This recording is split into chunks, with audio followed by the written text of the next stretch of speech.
他妹妹刚毕业，然后是一个社会新鲜人，可是他遇到了一个职场的问题，是他没有办法去有男生的地方工作。他过去遭受到的这些痛苦，可能就是他现在演戏的养分。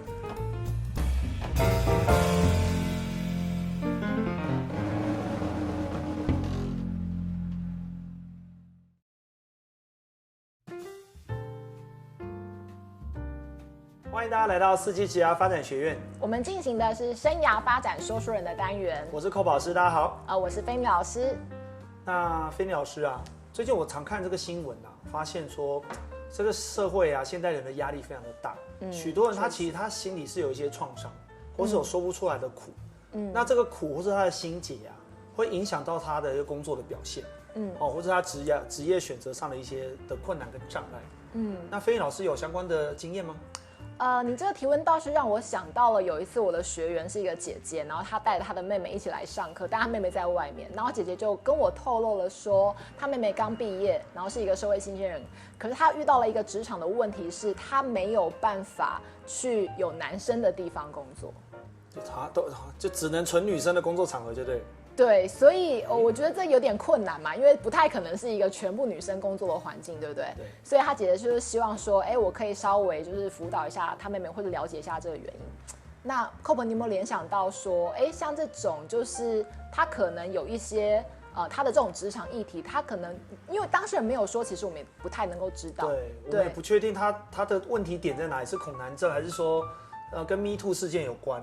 这个我们可能曾经遇过性骚扰或什么造成她有些障碍，可是很多人遇到这种事情都不讲，对，甚至多年都不讲，对，因为我就联想到啊，那个我们的奥斯卡影帝啊，最近一届的奥斯卡影帝就是布兰登·费雪，对，布兰登·费雪，你有没有联想到他的作品？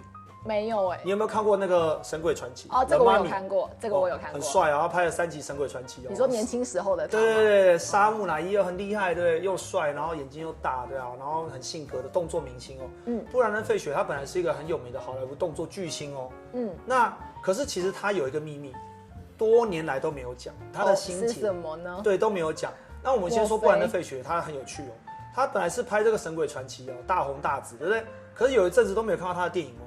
好像是。那其实有很多原因。那当然第一个原因是因为他拍动作片，他是用生命在拍啊。他拍那《神鬼传奇》那个武打片自己来啊，什么上吊的剧情自己上，差点差点被勒死啊。什么连上吊都自己来？对，然后他所有的太冒险了。听说他拍《神鬼传奇》第3集的时候啊，整个那个肌肉跟脊椎啊都受伤，很严重的受伤。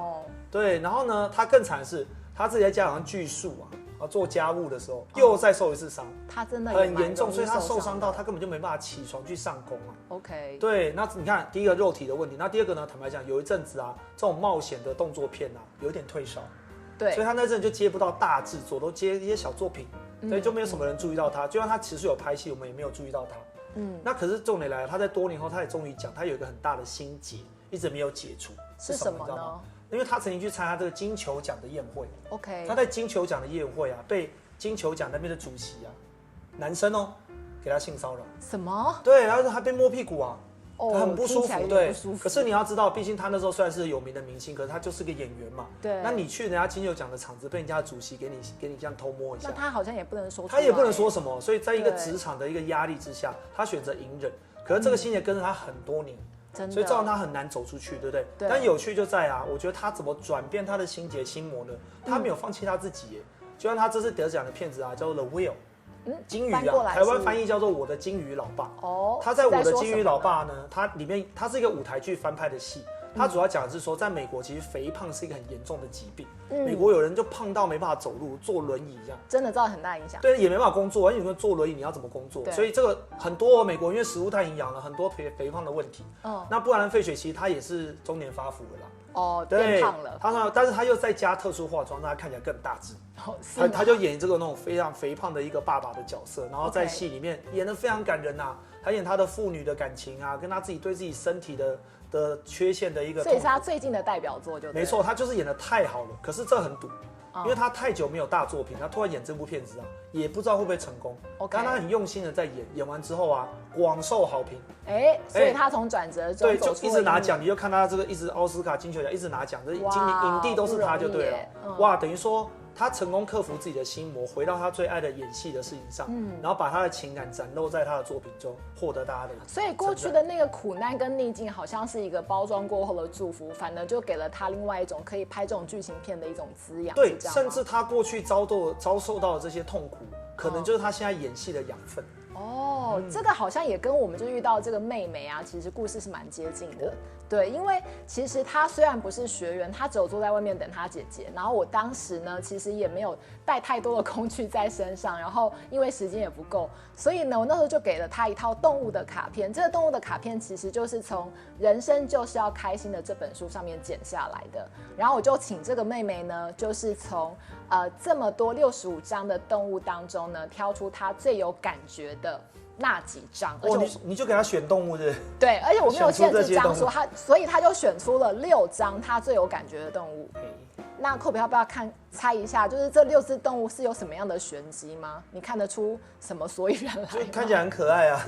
对，那当然，因为我们没有进入正式辅导，也没有进入正式咨询，我们就是用了一个很简单的方式。其实它的玄机在背后。背后有的。对，我就来翻给大家看哦，就是等他选完之后呢，我就跟他说，那我们一起来看背面说了什么。所以呢，第一章打开来说，逃避解决不了问题，然后改变不了的过去就把它洗去吧。难道你已经老了吗？危机就是没有危机意识，不如用各种方式说感谢，去彻底了解那些你所讨厌的事。这个逻辑有通呢。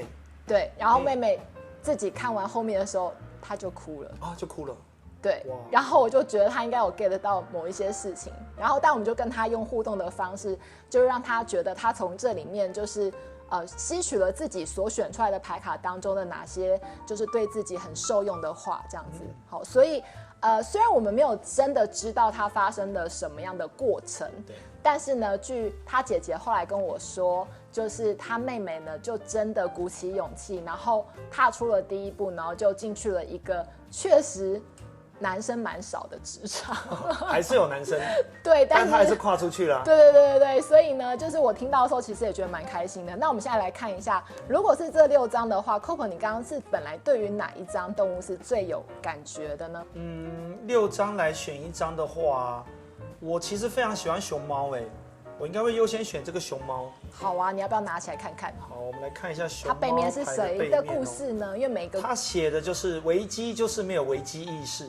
他有附那个名人的一个什么名言对啊，是谁啊？这个名人是迈克乔丹 ，Michael Jordan。那不就是这样子？我今天就穿 Jordan。哇，这么共识哦，真的很有趣。我很喜欢 Michael Jordan 真的。他写说好酷哦。Michael Jordan 说他的职业生涯中曾经投篮失败超过9000次。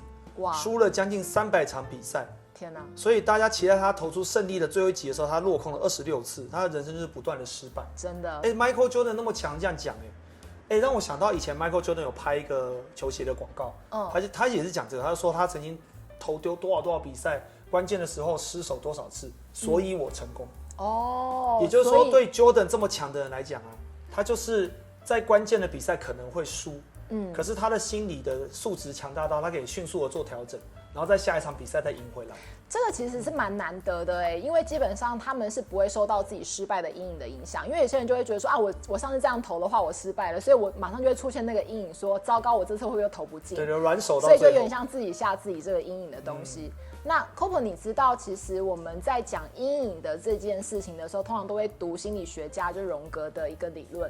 那我先讲一下，他说我先问你，如果在一个全黑的地方，你是可以看得到自己的影子的吗？全黑的地方一定看不到自己。对，所以如果你有看到那个阴影或是自己的影子的话，代表那里有什么？有光。对，可是这时候就要看你是看着你的影子呢，还是你是转身看向光？那你的心情感受会不会不太一样？那就代表你看某件事情，你只要转一个方向，对，你看到的乐观跟悲观面完全就不一样。对，没错。可是荣格讲的就是阴影跟光是并存的，你不太可能说你只要光，然后不要阴影。那你也不太可能说你只要阴影，所以你不要光。因为基本上它是一个并存的概念，也就是说，我们每个人就像 Jordan 刚刚讲的，就是他一定是从失败的那么多次当中，然后才会累积出他的成功之光嘛。所以在人生没有得到的时候，其实通常就会让自己学到，那通通是成功的赚到。所以阴影跟光里面，其实他在讲的是我们不要怕阴影，因为阴影会变成我们的力量。哇！你刚刚讲布兰登·费雪好像也是这样的。对呀，我们讲到 Jordan， 再回到布兰登，还有你刚刚讲的妹妹的例子。对，彻底了解你所讨厌的事，通常就是他的阴影里面应该有一些是要成为他力量的养分的部分。哇，真的耶！就是说，一定每个人心里都有他的苦跟压力在，可是你如果去接受这个东西，你面对这个东西，然后再转向乐观面。看出你还可以去努力的方向，我觉得这蛮重要的耶。对，所以就是也鼓励那些目前如果心里面也有一些什么样议题的人啊，其实你可能现在正看着你的阴影，对吗？可是不要忘记哦，当你转身的话，你也会看见光，就看到光。哇，对。所以在看影片的朋友们啊，我们也想要看，我们这边有6张的动物卡，1、2、3、4、5、6。那哪一张的动物卡呢？你可能会很有感觉。那你可以告诉我们动物，或是把它的编号留言告诉我们。我们就可以告诉你它背后的这个哪个名人的小故事，希望给你带来一些启发哟。希望你们也可以得到你们自己的祝福跟指引哦。那如果喜欢我们的节目，不要忘记按赞加小铃铛。那我们下次再分享更多有趣的故事给大家听哦。